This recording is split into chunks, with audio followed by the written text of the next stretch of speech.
quote, expected top to bottom designs based around the Vega architecture arriving soon, end quote.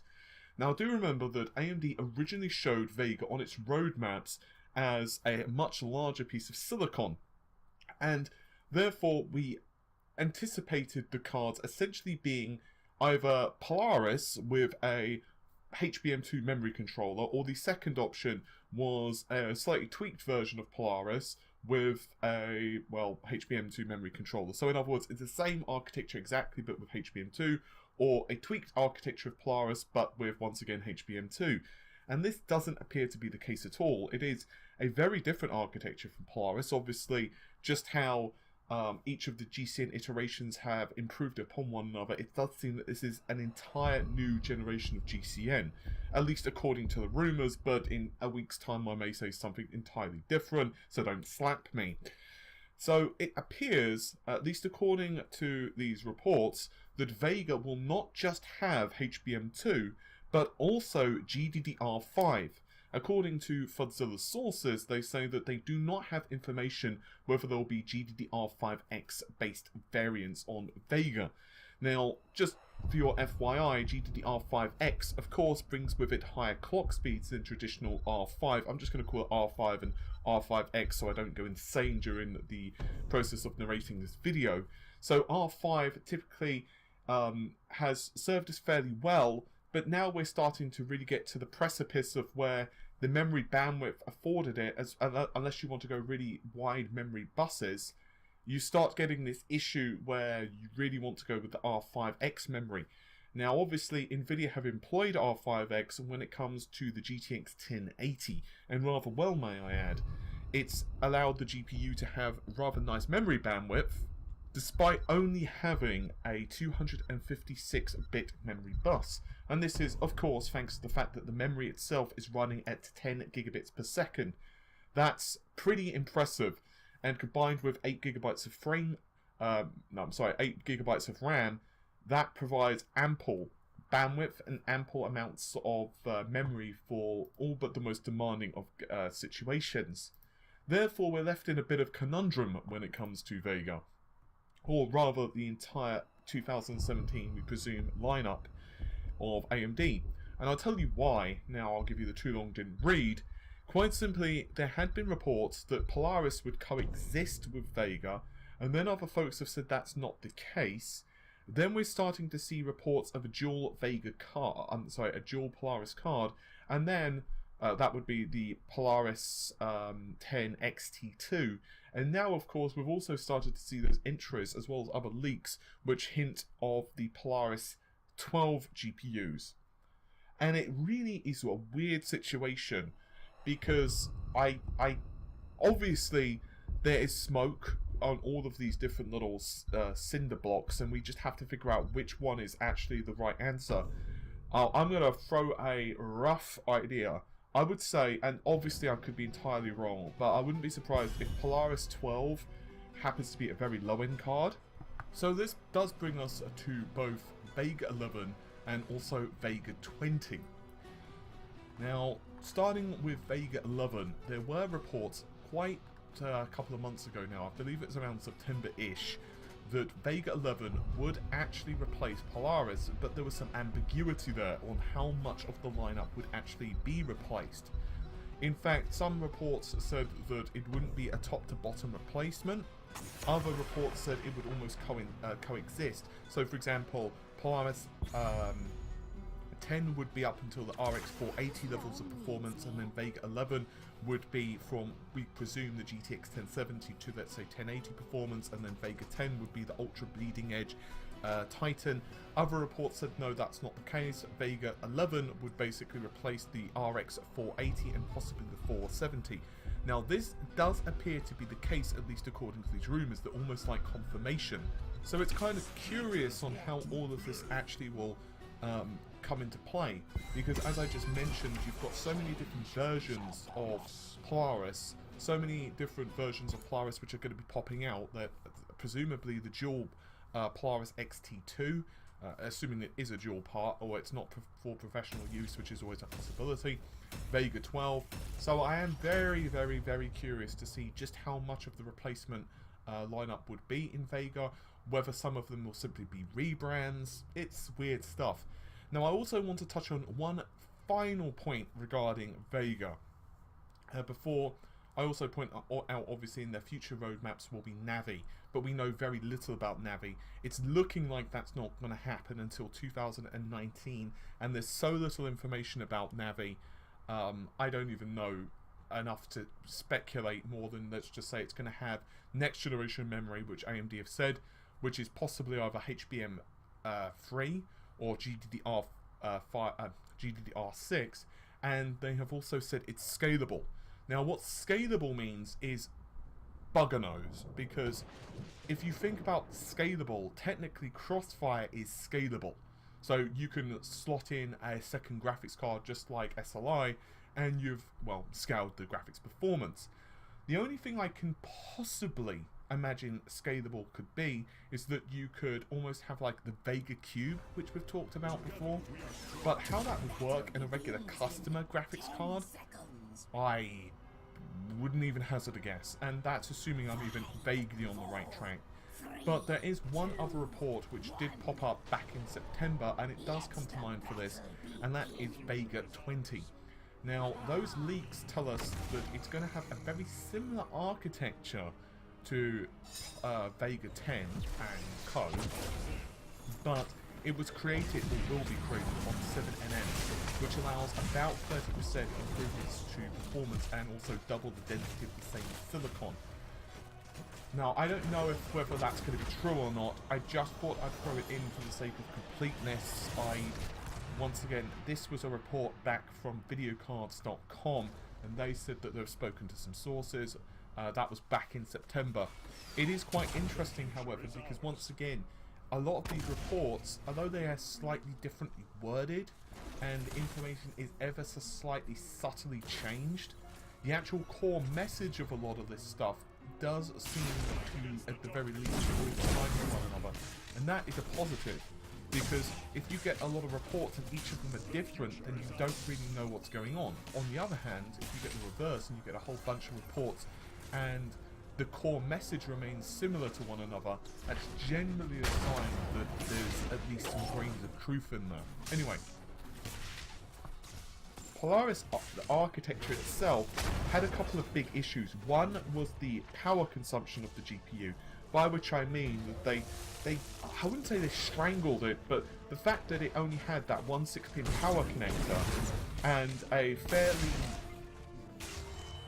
I wouldn't say bad cooler, but it was not a very robust cooler. It was a very basic cooler. Obviously, that's why the third party tweaks to the architecture where they've added in a larger power connector at the 8-pin, and they've usually put in like a much more robust cooling solution. Those suckers can go like 1400, 1500 megahertz, whereas the base solution, you know, the cheaper one, I guess you could say the recommended configuration from AMD, the problem is you've got that power draw limitation, and so ultimately the GPU would like to go to about 200 watts, and if you can push about 200 watts into it, as well as provide adequate cooling, you can start getting some really nice clock speeds out of the out of the core, and if you could do that, Polaris scales very well. So ultimately, it wouldn't take a huge amount for them to tweak the Polaris architecture to really squeeze more out of it. But it's going to be interesting to see just how all of these different solutions fit into one another.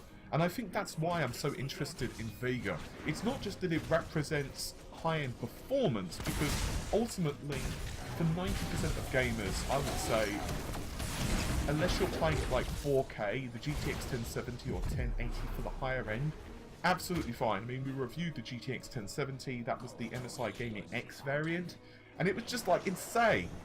I mean, like 4K games, not really a problem. You know, there are obviously some games at 4K which were slightly lower frame rates, but still, they were mostly playable, and 1440p with GTX 1070 probably not going to be an issue for the next year. So, obviously there are some folks who will want to play with higher resolutions and loads of screen setups, or 4K at 60 FPS is like, you know, the minimum, which is absolutely fine if you've got the money for it. But for the average gamer, a GTX 1070 or even a 1060 or an RX 480 is probably adequate enough. For me, what's more interesting than just the raw performance is just what both companies have in store for us. The bleeding edge does help push the envelope. It does help to I guess, to set new boundaries for what we feel is possible. Whether that's better implementations of physics, whether it's better hair and cloth for, you know, foliage or whatever from either TressFX or Nvidia or whatever they decide to wrangle into their new engines, or whether it's better implementations of lighting, HBAO, shadows, soft shadows, whatever. All of that's really cool for the high end, but also it does trickle down to the medium end as well. And ultimately, I would say that for the average gamer, once again, the GTX 1060 or 1070 or the AMD equivalents have always been probably about the smartest purchase. So I think for me, it's also like, what are AMD planning? And also, what will Nvidia counter with? I don't just care about AMD in isolation, because ultimately Nvidia have been rumoured to be releasing a tweaked version of Pascal, which will have presumably higher clock speeds. Whether it's going to have any IPC gains or whatever, I have no idea. But that would make some level of sense, because Volta presumably is not going to hit retail shelves until like 2018. Anyway, hopefully you've enjoyed the video. I'll see you soon. Take care of yourselves. Normal stuff, like, share, subscribe, and give me internet cookies. Take care of yourselves. Bye for now.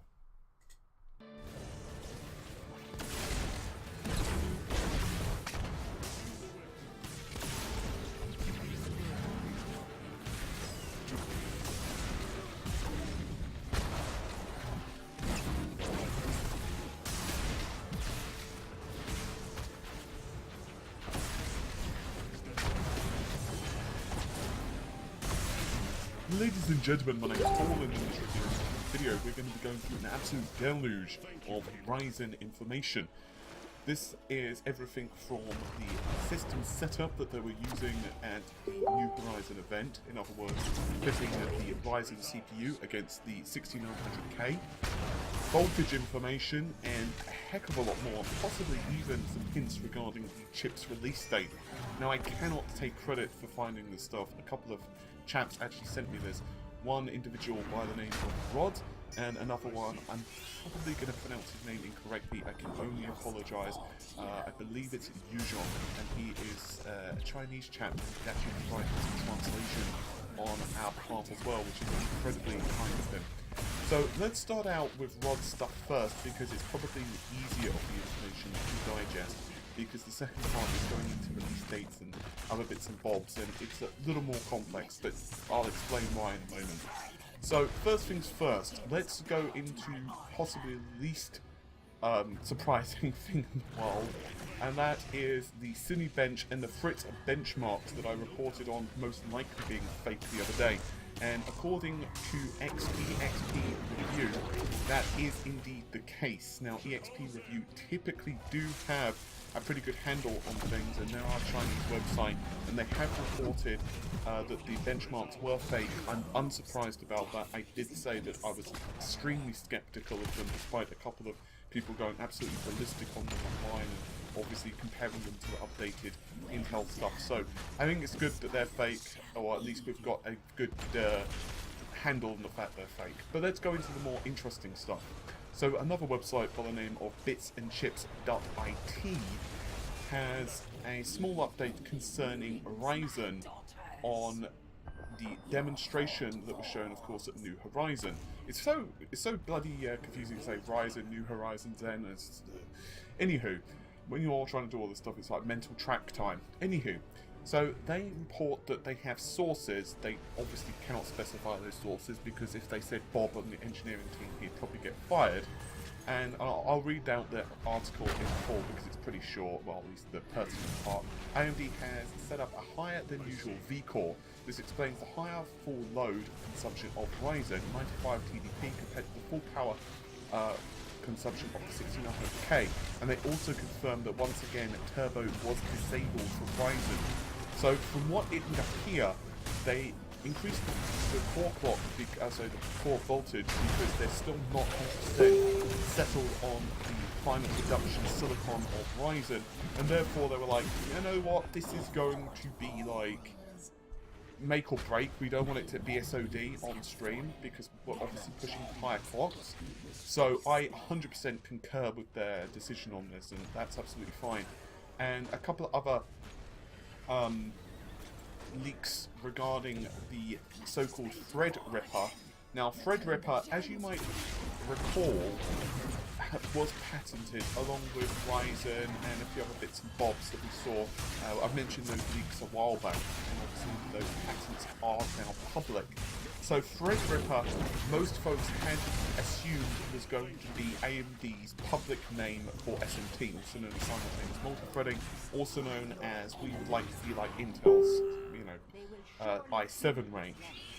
And it would appear that at least the editor at Tweaktown has confirmed that SMT on Zen will indeed be called Threadripper. Now obviously that's not AMD telling you that, so whether you want to put stock into that, that's up to you. There is also a very small update concerning the specifications of the systems that were running on the New Horizon event.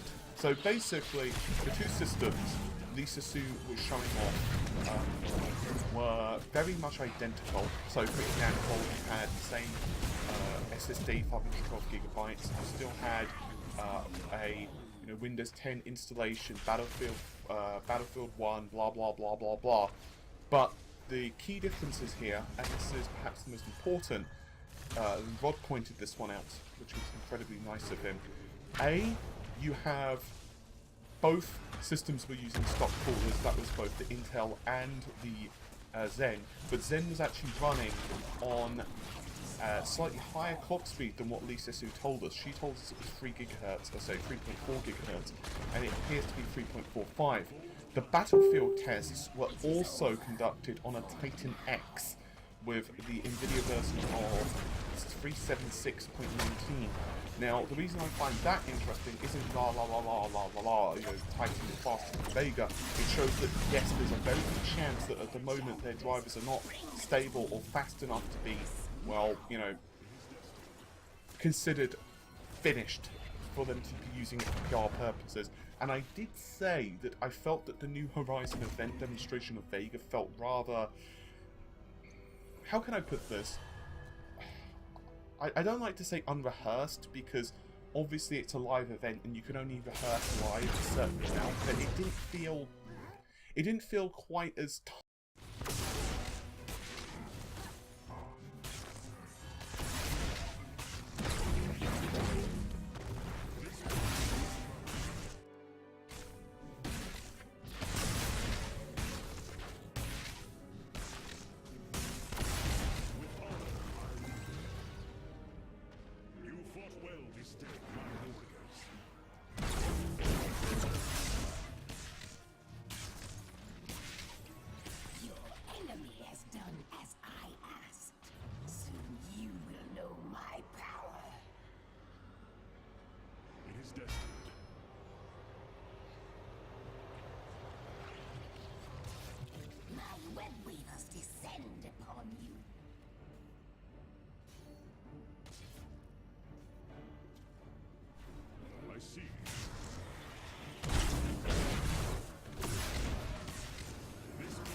fighting.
Epic.